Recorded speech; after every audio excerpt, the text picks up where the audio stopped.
If you watched the introduction video, then you already know how we ended up here.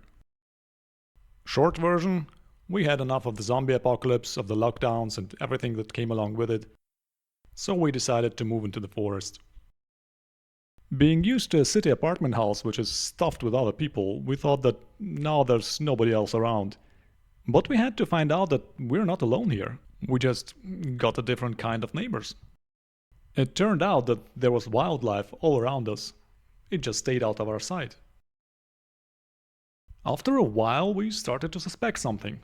I mean, there were hints all over the place. But being typical city folks, we weren't really sure what we were looking at. Every day we would find small presents in our yard. But who was leaving them there? Over time we also had a few encounters. The one I remember most vividly is when my wife opened the window on the ground floor and someone stared right back at her. Needless to say that both sides got scared and parted ways in a hurry. Finally, we decided to buy a trail camera so that we could see what is happening around the house. And I have to say, this is one of the best investments we have ever made.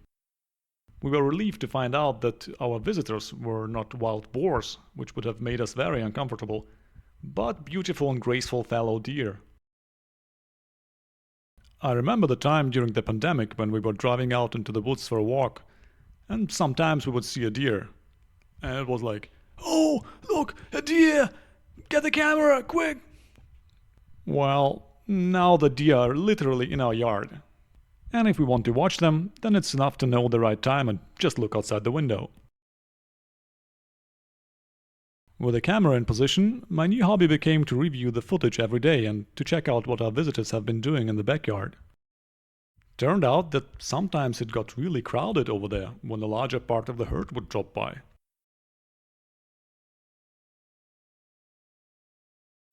At the same time, there was a smaller number of regular visitors. Over time, we learned to identify our furry neighbors by their habits and personalities, and we even started giving them nicknames. And I have to say, I was actually very impressed to find out that they do have personalities. One of those guys with a very distinct fur pattern has been a frequent guest in the very beginning. We call him Buddy.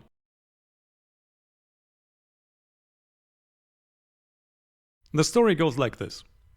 There are some apple trees behind the house, and once the apples started to grow, some of them kept falling down on the ground. In the evenings you would realize that there's some action going on there.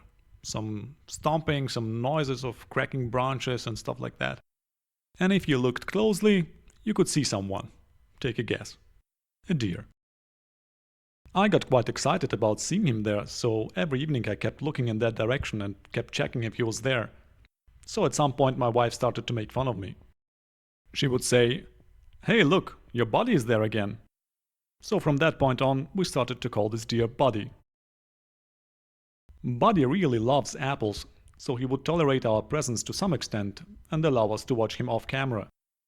Now, as some of you may have noticed, Buddy is actually a doe, so the nickname is not correct. But by the time I googled for images of does and young bucks who didn't grow horns yet, it was too late. So we kept calling her Buddy. And by the way, speaking of horns, I had to educate myself here.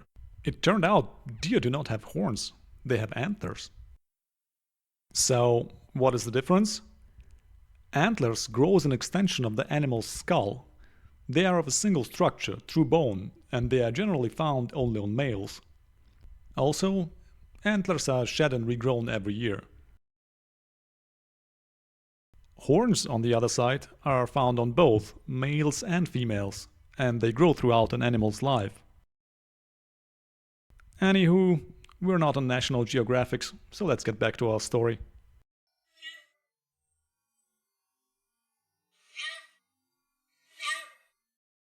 It was still early summer, so the apples weren't eatable by human standards, but deer would clean out anything that got knocked down by wind or birds.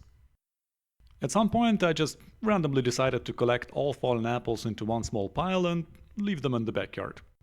They were gone by next morning, and I guess this was my first interaction with our guests.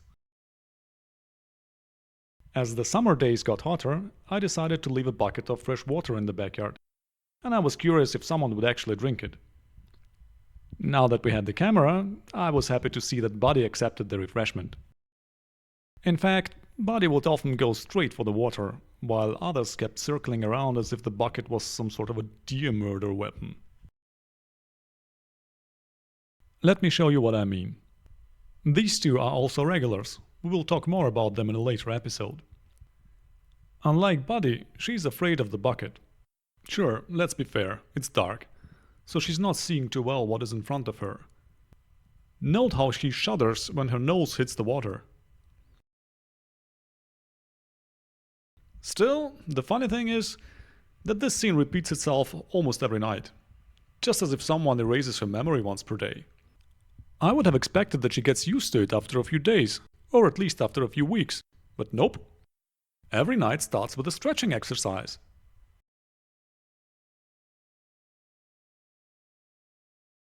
At least thirst seems to be stronger than fear, so she drinks as much as she likes after all.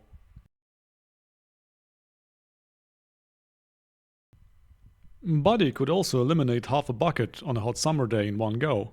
He would drink and drink and drink and gasp for air and drink again. So, overall I had the feeling that they did appreciate this possibility, and I was happy to help out my new friends. As much as I love watching them, and I think I could do that indefinitely, it's time to pause here. Of course, the story is far from over, so we will continue in the next episode. We'll introduce more characters, and of course we will follow up on Buddy. Thank you for watching and stay tuned.